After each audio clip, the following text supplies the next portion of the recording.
Did you know that the term deconstructivism first appeared in architecture during a 1988 exhibition at the Museum of Modern Art in New York? Curated by Philip Johnson and Mark Wigley, this exhibition formally introduced the movement, showcasing architects like Peter Eisenman and Frank Gehry who were questioning traditional architectural norms. Deconstructivism rose in the late 20th century, challenging the rigid order and clarity of modernism. It was heavily influenced by post-structuralist philosophy, particularly Jacques Derrida's concept of deconstruction. As explained in Derrida's of Grammatology, deconstruction rejects fixed meanings and instead emphasizes ambiguity, instability, and complexity. Mark Wigley in The Architecture of Deconstruction notes that deconstructivism wasn't just about aesthetics, but about shifting the way space and meaning interact. The movement sought to destabilize conventional architectural norms to deflect the fractured, chaotic nature of modern life. One of the pioneers of deconstructivist architecture is Peter Eisenman. As a theorist and architect, Eisenman drew directly from Derrida's philosophies, applying deconstruction to architecture in a way that questioned the very fundamentals of form and structure. In Peter Eisenman, Diagram Diaries, Eisenman described his approach as an effort to dislocate traditional architectural elements in order to produce new meanings and experiences. Eisenman's work often played with the instability of form, using fragmentation and disorientation to challenge the user's experience of space. He rejected the idea of buildings as static, fixed entities, instead proposing architecture as a process, constantly in flux and open to interpretation. One of Eisenman's most famous works is the Wexner Center for Arts. Completed in 1989 as discussed by Jeff Kipnis in Eisenman Inside Out, the Wexner Center is a landmark of deconstructivist architecture,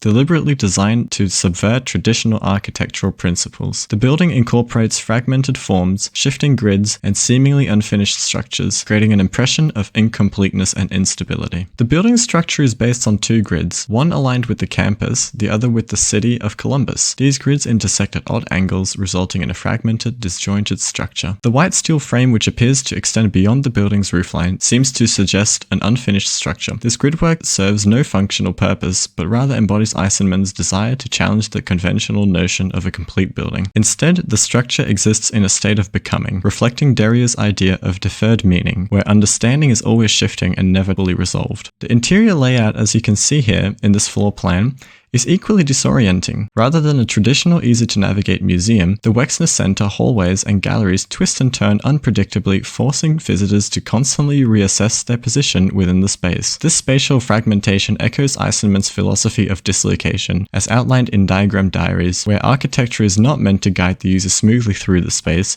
but instead to challenge their experience of it. Peter Eisenman's Wexner Center for the Arts embodies a deconstructivist philosophy, breaking away from traditional notions of architectural stability and coherence. Influenced by post-structuralist theories, deconstructivism challenges how we perceive space and form, pushing architecture into a new dynamic realms of expression.